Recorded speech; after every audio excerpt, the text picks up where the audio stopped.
Tak takut pada Allah di akhirat.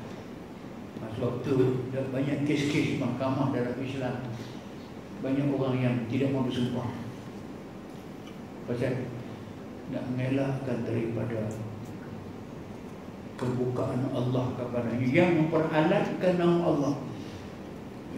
Kalau kita pun kita marah, manusia mana pun marah bila dia diperalatkan untuk satu kepalsuan. Orang guna nama dia untuk suatu perkara yang tidak betul, kita marah. Orang besar lagi marah.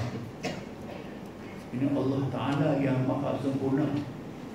Sebab tu dia kata bila guna yamin ini dengan kepahaman demikian, maka orang tidak boleh. Keangganan terus-terus bersumpah. Keangganan orang yang kena tuduh bersumpah menunjukkan dia bersalah.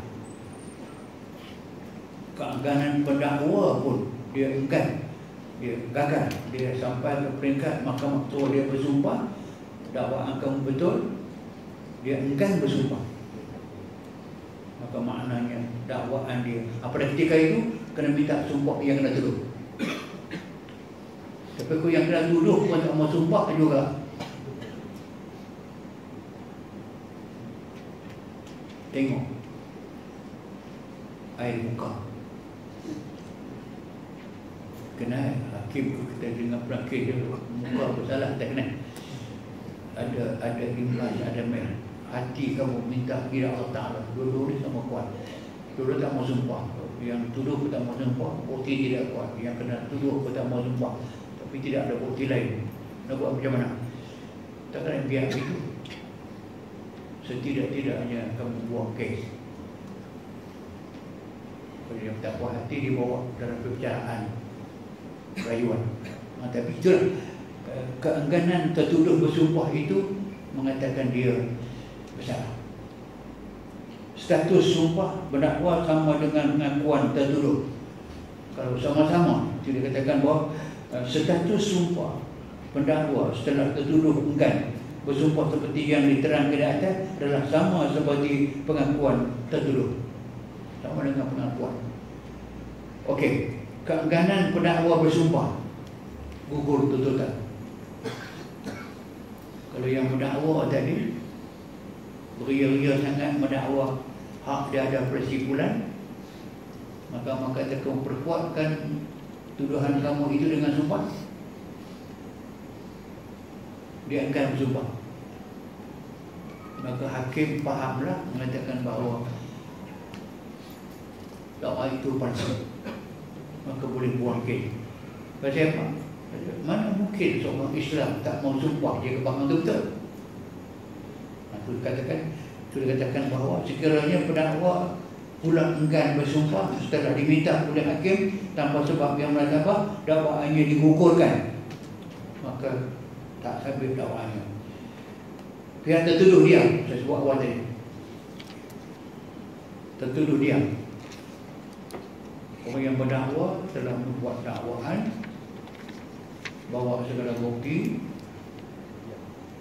atau orang yang kena tuduh selesai, maka tanya orang yang kena tuduh, kamu mengakukah tuduhan dia? Dia diam. Kamu bersumpah yang kamu tidak terlibat dengan tuduhan itu? Diam juga. Maka sudah cukup bagi mahkamah untuk menghukum dakwah dia itu betul dan yang tertuduh bersalah. Boleh dah, cukup dah. Maksud keengganan bersumpah, apa diakah satu tindakan yang boleh anda tafsirkan, maka boleh tafsirkan dia telah enggan bersumpah. Dan dalam bahasa Arab, keengganan bersumpah disebut sebagai nukur. Kataan ini pada asalnya bermaksud melarikan diri dari musuh. Itu asal maknanya. Bila mari di mahkamah, perkataan nukur bermakna lari daripada bersumpah, ataupun dia mengelak diri bersumpah. Bila dia nukur sahaja, maka maknanya sama dengan dia mengaku salah. Tak ada sebab mengapa dia tak nak bersumpah jika dia tidak bersalah. Dia tak mau sumpah itu mengatakan maka dia bersalah. So, akhir sekali kita pergi kepada tajuk pendakwaan oleh dua orang.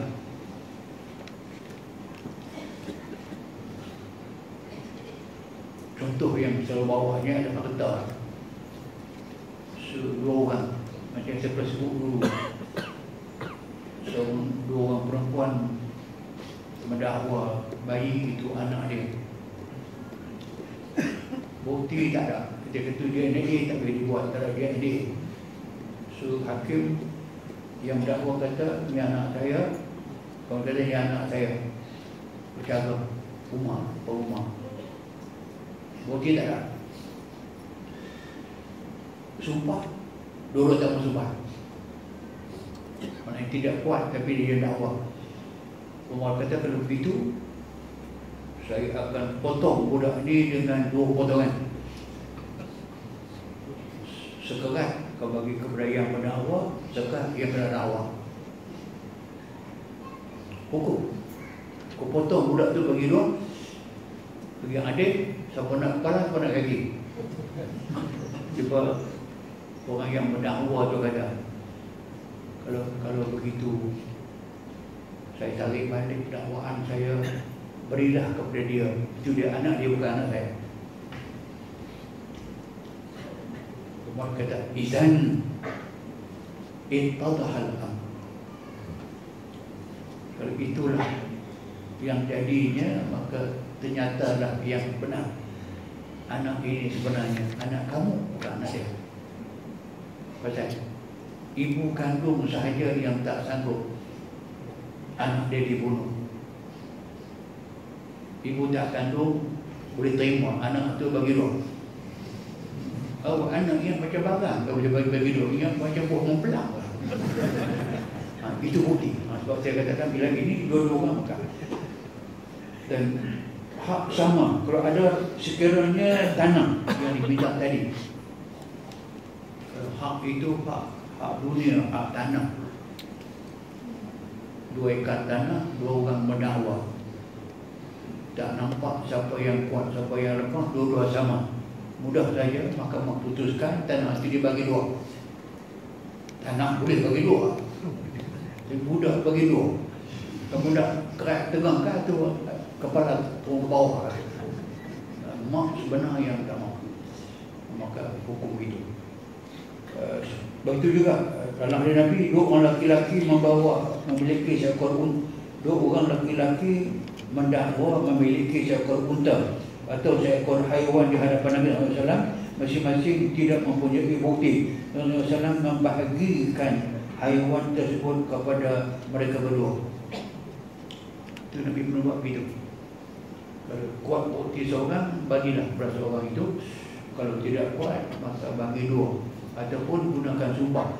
Kalau seorang mau sumpah, seorang mau bersumpah, seorang tak mau bersumpah, hak itu hak kepada orang yang bersumpah. Dua-dua tak mau sumpah, harta tadi bagi 2. Yang tadi itu. Maka akhir sekali bukti dan kaedahnya. Tak ada bukti ini tidak akan bincang lagi dalam perkara yang lain, tapi dia termasuk yang akan disampaikan. Itulah sahaja untuk malam ini, insyaAllah ta'ala. Kita akan ringkaskan bab ini supaya untuk cepat kita habis. Tak di pada bab insyaAllah masih.